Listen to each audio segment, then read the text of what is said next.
competency to stand trial. In order for a defendant or an individual in the criminal justice system facing criminal charges to face those charges in front of a judge and or jury, a determination needs to be made that the individual is competent to stand trial. Now, competency can be best described as an individual having a basic understanding of the proceedings and nature of the accusations against that individual, and whether or not that person who is being prosecuted is able to effectively assist his or her attorney during the course of the case itself. Competency can be determined by a judge and or a jury. If in fact the district attorney's office who is doing the prosecution has an opinion based on evidence that the individual is incompetent, if the defense lawyer has the same opinion that the individual is incompetent, and if the judge engages in that same opinion, then the judge can, on his or her own, make a determination of incompetency, at which time an individual would be sent, for instance, to a facility after a stay in the jail facilities, and would be basically put on a medication program that would meet the need to have that individual return to a level of competency so that he or she can stand trial. If, however, an individual is determined by the experts to be incompetent to stand trial and never ever have the ability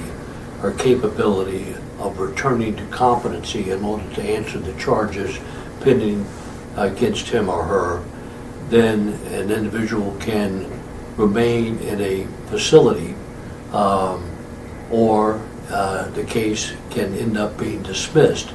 There is no requirement that the state dismiss the charges of an individual who has been determined not to be able to regain competency. In other words, a charge can continue to be pending until at such time as the district attorney's office determines to dismiss the case. It's important to note that individuals that have any indication, be past conduct, present conduct, conversations with lawyers, if there's any indication that the individual is incompetent due to for instance, a mental illness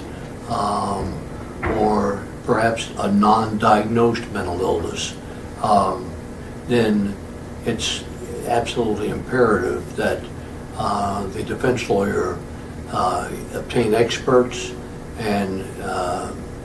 go forward with this issue in front of a judge and or jury. And to not do so not only would be tantamount to ineffective assistance of counsel, but also would deny an individual the right to have his or her competency determined by a judge or jury. Is the issue of competency appealable pre-trial? And based on my experience, it is an issue that goes up